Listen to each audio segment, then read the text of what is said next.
Today we are going to do part 2 of last Sunday's sermon. We're going to dig into the meaning of the word believe because it is central to the story of the disciple Thomas and to our stories as well.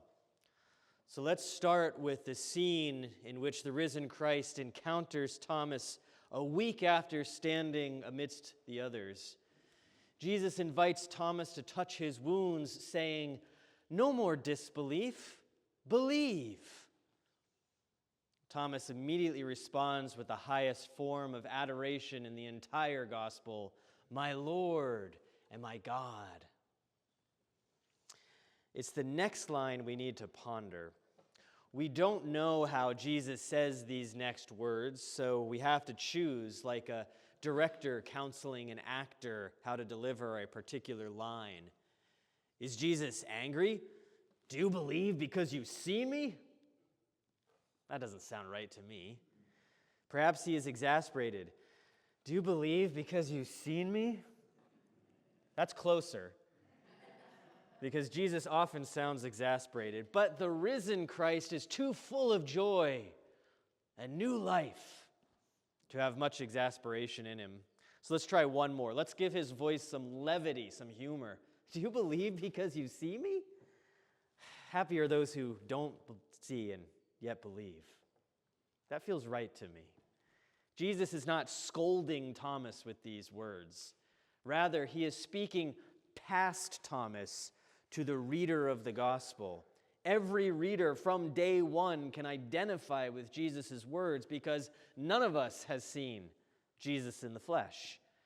God blesses us with the grace to believe even though our eyes have not seen.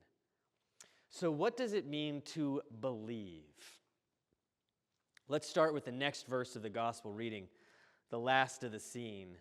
"Then Jesus did many other miraculous signs in his disciples' presence, signs that aren't recorded in this scroll. But these things are written so that you will believe that Jesus is the Christ, God's Son, and that believing you will have life in his name." Here, belief, as I mentioned last week, is synonymous with life and relationship with God, not with mere assent to a particular position. As we journey to the center of the word believe, the best way to get there is to tell a story.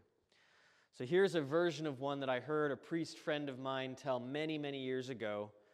And he heard it from someone too, so there's no telling to whom this story belongs. And I've told it here before as well. So a Bible scholar trekked deep into the heart of the Amazon River basin, and there he found an indigenous tribe that had barely had any contact with the outside world. Like any decent Bible scholar would do, he set about learning the language of the people in order to translate the Bible into the local tongue. While staying in the village, he lived with a farmer and his wife.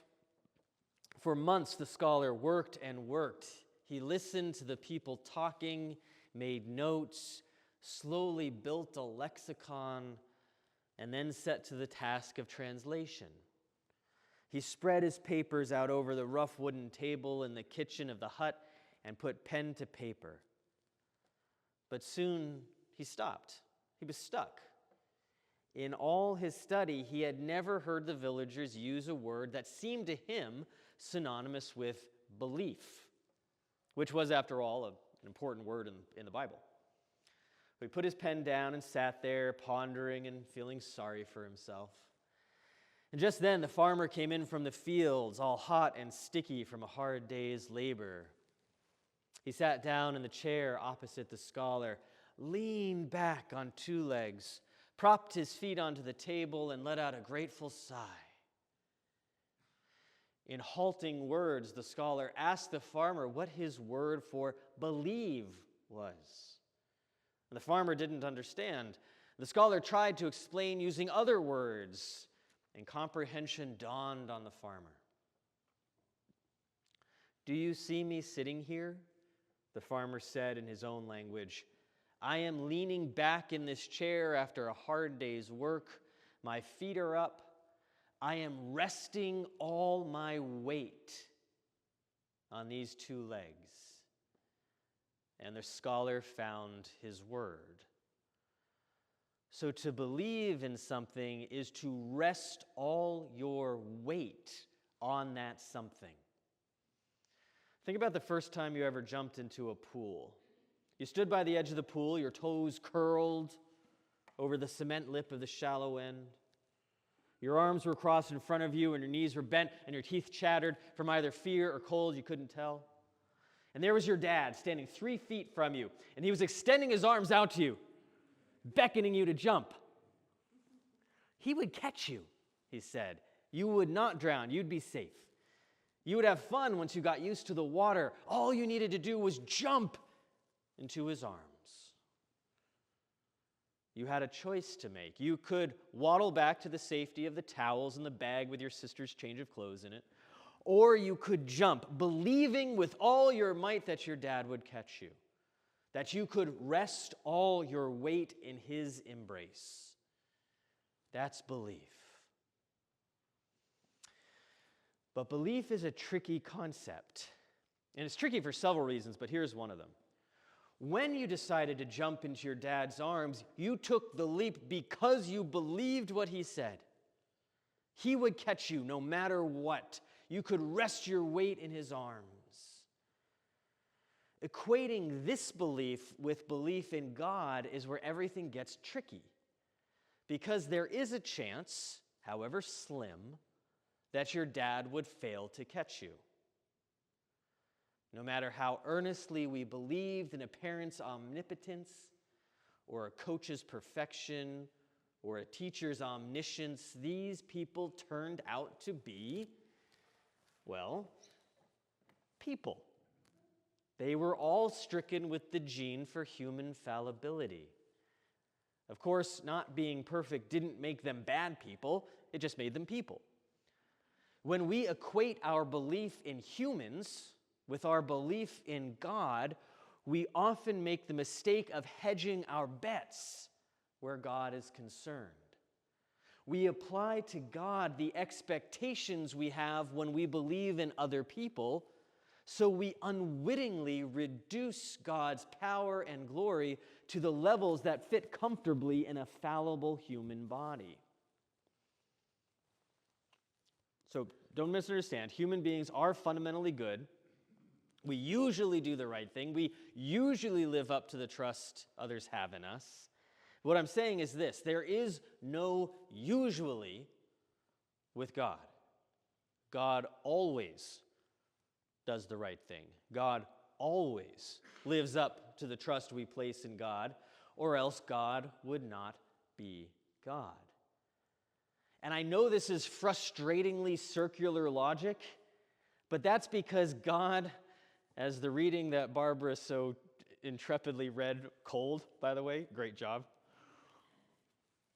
But it's frustratingly circular logic, but that's because God is the Alpha and the Omega, the beginning and the end, an infinite circle of wholeness. So when you speak of belief, remember that God is the one in whom you can always rest your weight. God is the one who never fails to keep a promise. Therefore, God is the one whom we can always believe. And if believing is about resting your weight on something, then belief means knowing and trusting the something that takes your weight. This is your foundation. Every foundation that is not God is not a foundation at all, but a structure built on God, who is the ultimate foundation.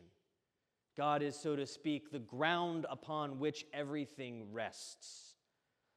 Believing in God. This is the part that'll be on the test, by the way. There's no test. Believing in God is all about not being content until you find that ground, that deepest foundational level upon which to rest your weight. In our gospel lesson today, Thomas discovers this foundation when he sees the risen Christ's wounds and says, "My Lord and my God."